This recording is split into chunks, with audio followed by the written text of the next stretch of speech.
way, they'd come back to the next on the next row over, and it would make a double capacity windrow of potatoes, basically a merger.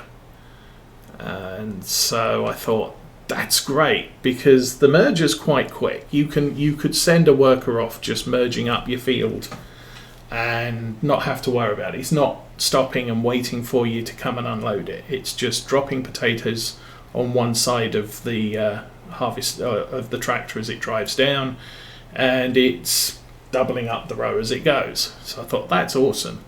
And then they had a potato collector that looks like what is it? This thing.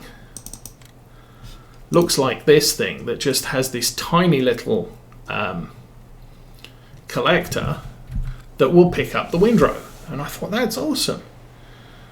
I can harvest the entire field without having to worry about it. The only thing I have to worry about is unloading the collector. But if the collector's got a good capacity, then that's not a big deal. Or if it's a sort of I can do multiple things at the same time type of deal. So that's what I was looking at, and this pack has that. So I'm thinking, wow, that's great. I'm not sure I see the need for a potato weeder. I mean, obviously, yeah, in the real world you need one. But frankly, in Farm Sim, I'm not sure many people are, apart from because that's how it works in real life. I'm not sure many people who are starting a farm up would say, oh, I've got to go out and get myself a potato weeder and all the rest of it. And we are just on the edge of, what's the word for it, tolerance. I might actually, do I have enough room here? I'm not sure I have enough room. I'll drive straight down to the edge. Then what I'll do is line this up coming the other way. I'm going to turn on the sat-nav.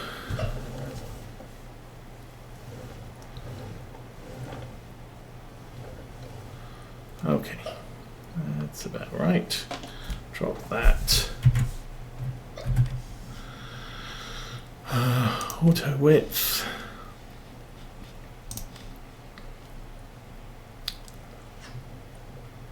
Oh, hang on. I think I did that wrong. Let's go back. I need to get that straightened up. Yeah. It was right first time. Yeah, the problem with this is you have to make sure that the equipment is lined up precisely behind the tractor, or you get that offset. So I'm going to drive down there.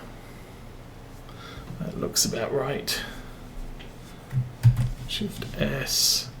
Auto width should wipe out the offset. Set point A. Drive.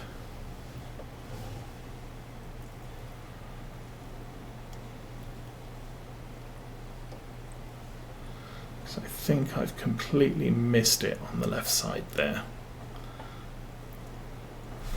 And set point B. Enable guidance steering on. And go. Okay, so now I can talk without faffing around with steering. So yeah, no matter what, the DLC does give you a very cheap entrance into potato farming, which hasn't really been the case up till now.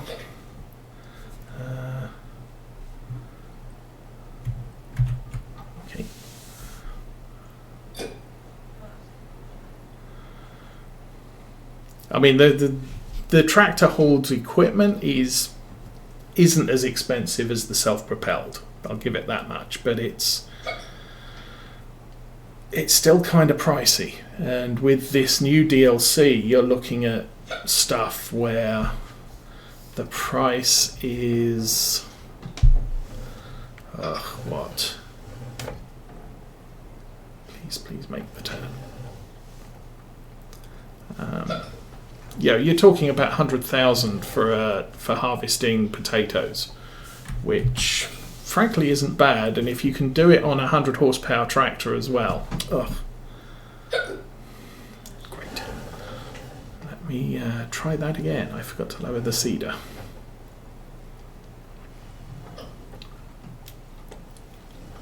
It's going to make harvesting potato, or being a potato harvester, something that might be reasonable on a small farm. So maybe we'll look at that. Maybe on this farm, maybe on a different farm.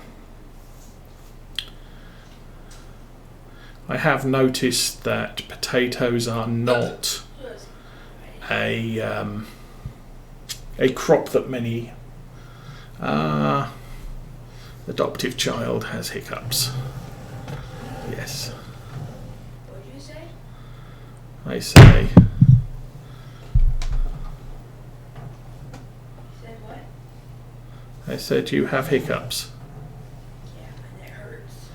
Okay.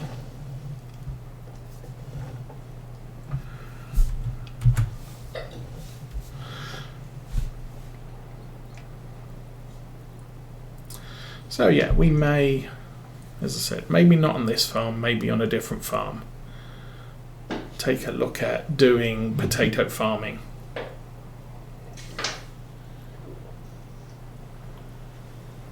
I think for the most part, fields on this map are a little bit more than I want to do for potatoes. I mean, somewhat bad enough with the other things, the sugar beets that we do.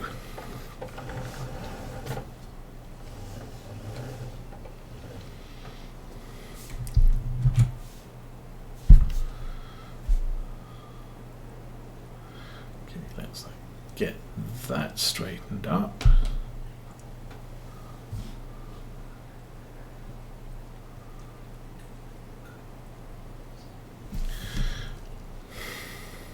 Why have I got a gap?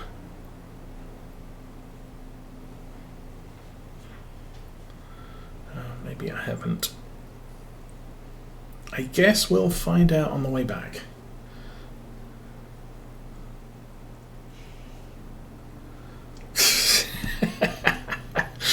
Indeed.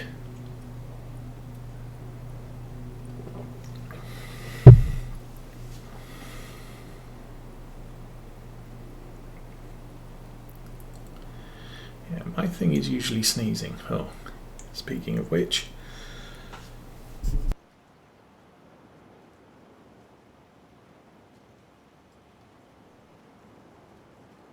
Oh, good grief. Why so loud? Yeah. Yeah, I sneeze very loudly. And get many comments at church about my sneezing.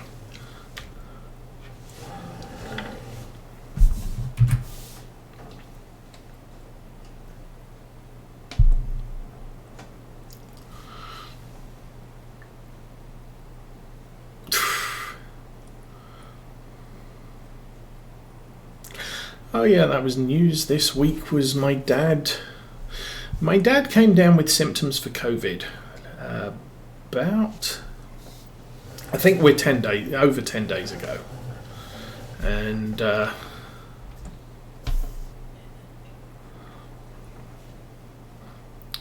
so him and my mum got tested because that's what you're supposed to do, and no issues. Okay, they got COVID. Stay home, isolate for 10 days after. I think it's 10 days after you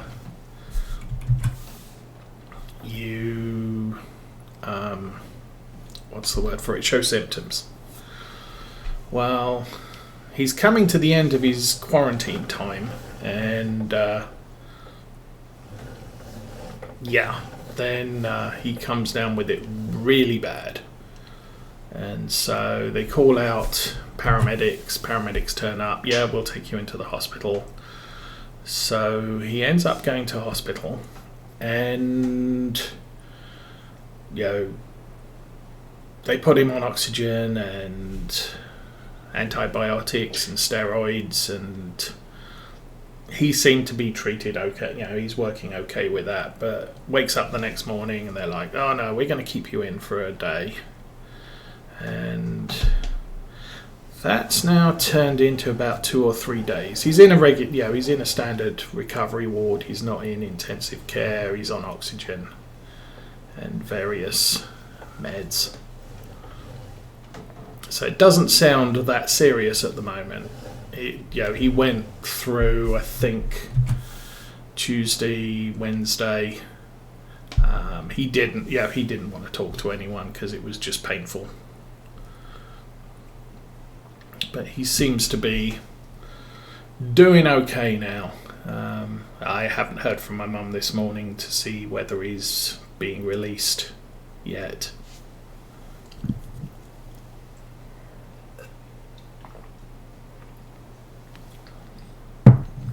But she came off her quarantine on Friday.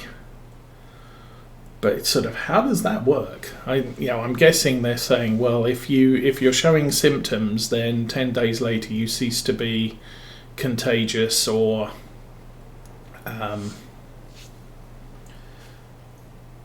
what is it? The contagious is where other people can get it from you. Immunity, you've got the immunity after 10 days, so you're not going to get it again. That's the thing. I think COVID is very much like influenza. It doesn't kill you for the most part. Influenza doesn't kill you for the most part. It's the other stuff you get, like pneumonia or whatever. And so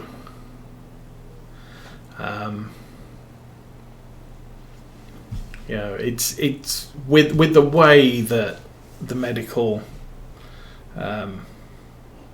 people have been accounting COVID, because at least in the US, supposedly they get more money if someone dies with COVID or is diagnosed with COVID. There's an incentive to count everything as COVID.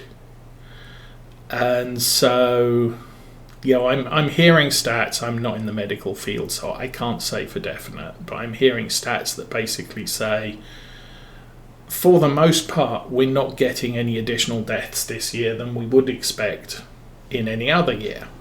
It's just that everybody's dying from COVID and nobody's dying from the flu. And so, it raises questions of, what's the actual cause of death, because you're just counting everything as COVID. And, people would like to know this sort of thing, but, it's being buried, so you can't tell. May I please go on the computer? I'm done reading, and may I please have a Nutrient bar? You're done reading?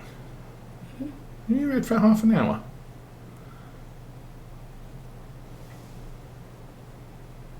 What? Have you read for half an hour?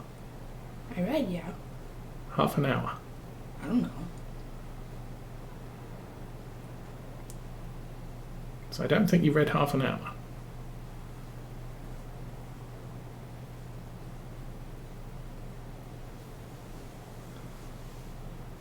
Yeah, okay.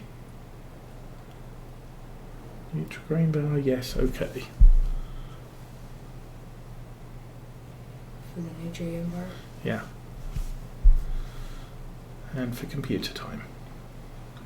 Okay.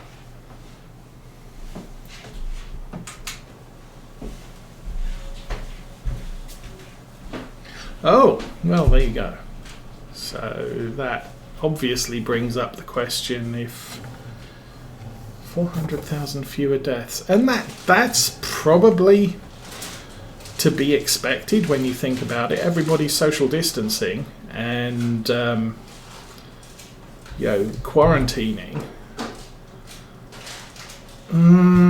Fewer people are getting anything else as well. And unless you're cancer, heart disease, that type of thing. But as far as getting transmittable annual diseases and viruses and what have you, people are probably getting less of it.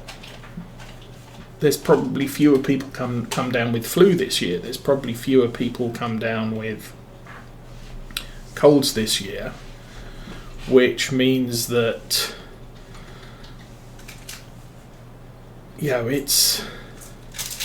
you're less likely to die of complications from combinations of other ailments.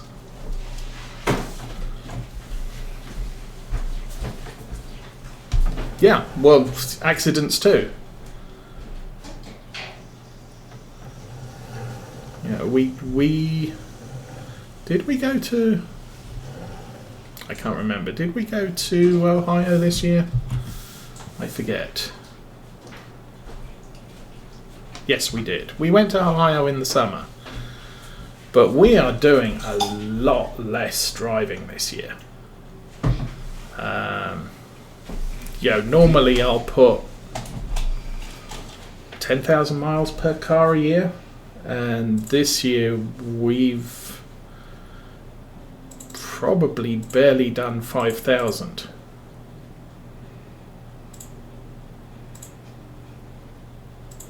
We're just coming round to both cars needing an oil change, and last time they had an oil change was this time last year. And normally I'll get 2 to 3 oil changes a year. So, you kind of understand. People are staying home. People aren't going to work. They're working from home, and so all the accidents that are happening at home. So. Home is now the most dangerous place to be at the moment. But, for the most part, people aren't going anywhere or doing anything.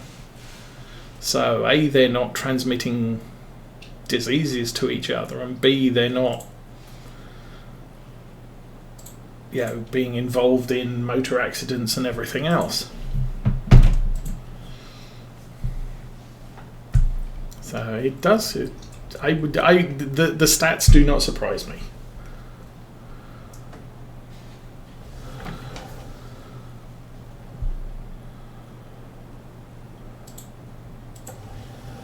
Yeah.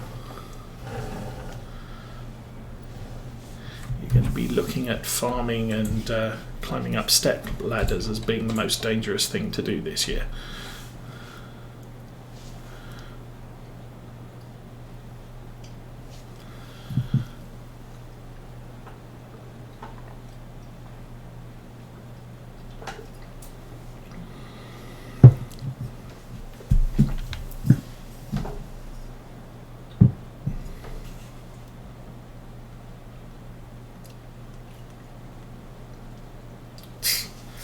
Yeah.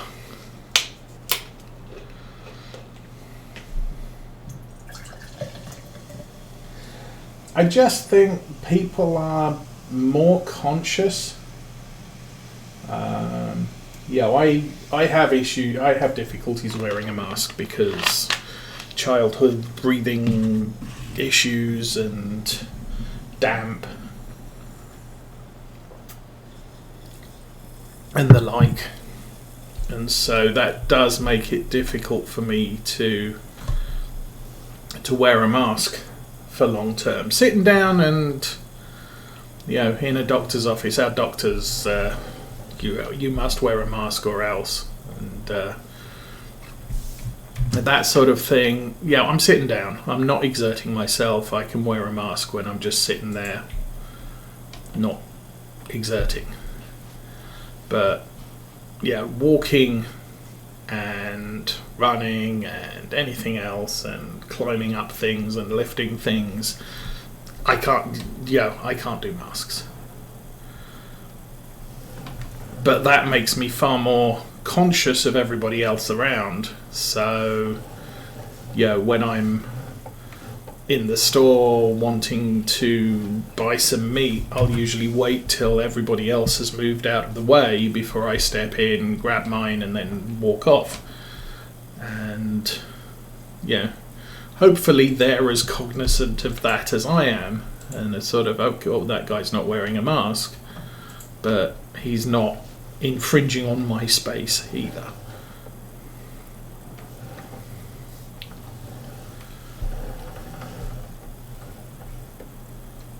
Okay.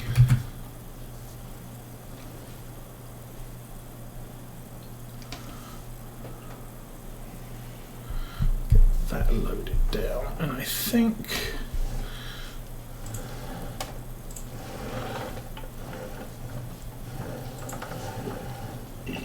oops, excuse me. I will now do the headland round this side of the field.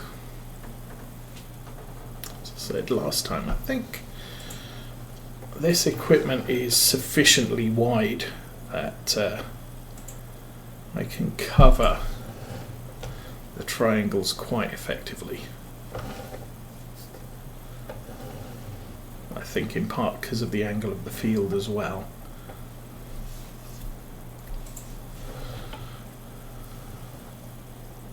Yeah, I don't hug people at the store, but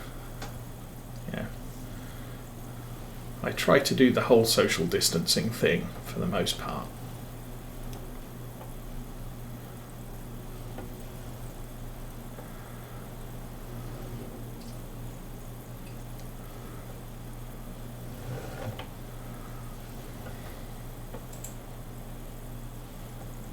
Some of those bits I didn't get close enough to the edge before I lifted the cedar.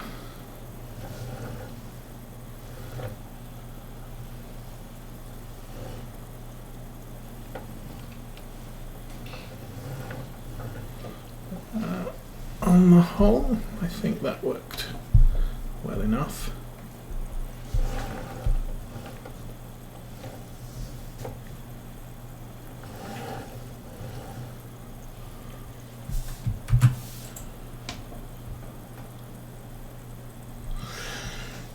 Anyway, so yeah, that was it. We were supposed to have had family reunion.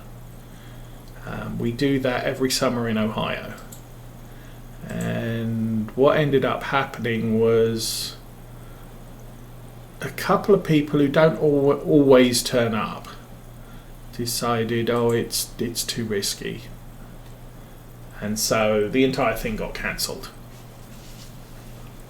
And because we'd already booked the hotel and budgeted the travel and everything else, we decided, to heck with it. We'll just go and visit my father-in-law. So that's what the trip became, and the hotel didn't have their usual free breakfast, and the swimming pool was closed, so it was kind of awkward for me because I am allergic to animals, and my father-in-law has a dog and cats, so when I visit, I have to visit when I'm outside on the deck. I can't go inside for any reason.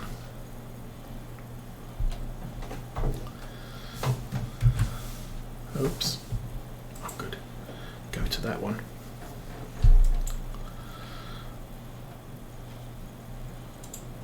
So yeah, that was our vacation this year. So we did actually do a vacation this year.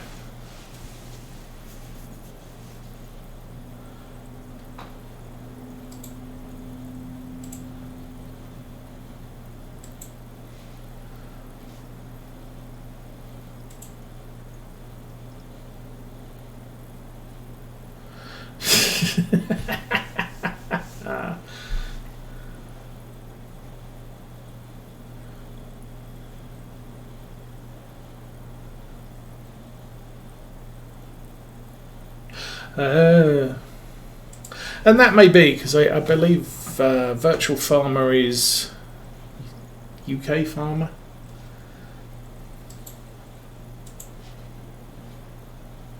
But I have noticed that in the US,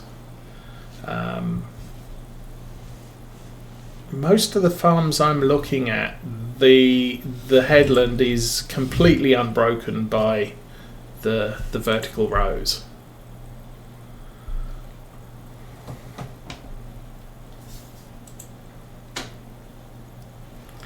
Yeah, I can't. Whoops.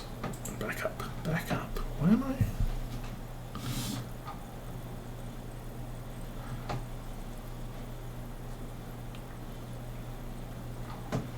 Oh. Turn off the GPS, then backwards will be backwards. Haha. Now I need to go forwards.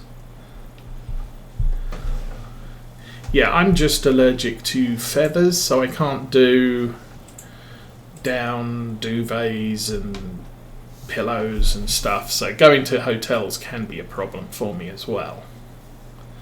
And I can't do dogs, cats, parrots, rabbits.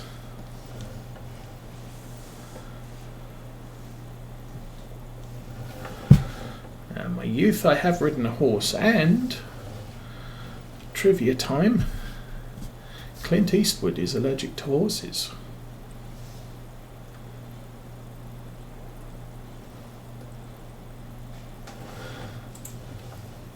Yeah, as I was mentioning earlier, we're rebuilding our fish tank. I used to have, it was about 20-gallon tank with a few fish in it. Might have been a 10-gallon tank. But when we moved, we got rid of that tank and figured we'd move with the surviving fish and get a new tank at the new house. So, and then of course the lockdowns all happened, so no new tank. And we had a little sort of fish bowl to move all the fish in. And there's one surviving fish now, which is a bit sad. And we'll be getting the tank later today. Obviously it takes a little while to set the tank up, get it chemically balanced before you start putting fish in it. So that he won't be moving in this weekend, but I plan to have him in the tank sometime soon. Maybe next weekend. Yes. Well, I think it's because there's a layer of water between me and them, so I probably am allergic to fish if I tried it, but I can't live in fish habitats long term and they can't live in mine, so that's never really been an issue.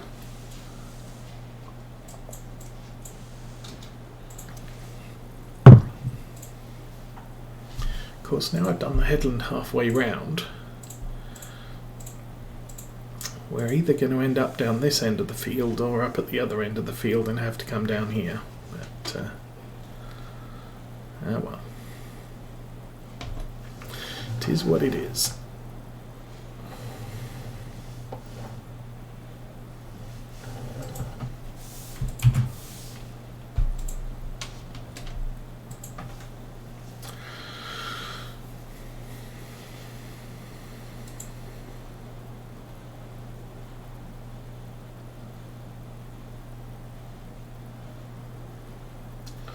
Yeah,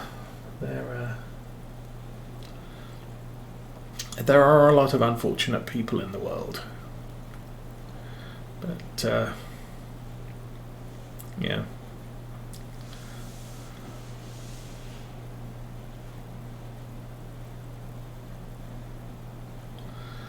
And I think they typically say there are, for the most part, 5% of people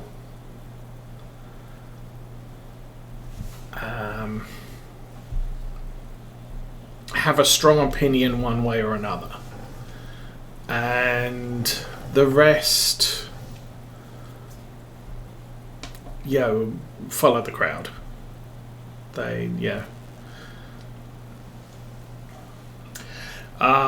No, the CIA could not make me talk with a feather. They would end up with me not talking, having difficulty breathing, and it would be most counterproductive for them.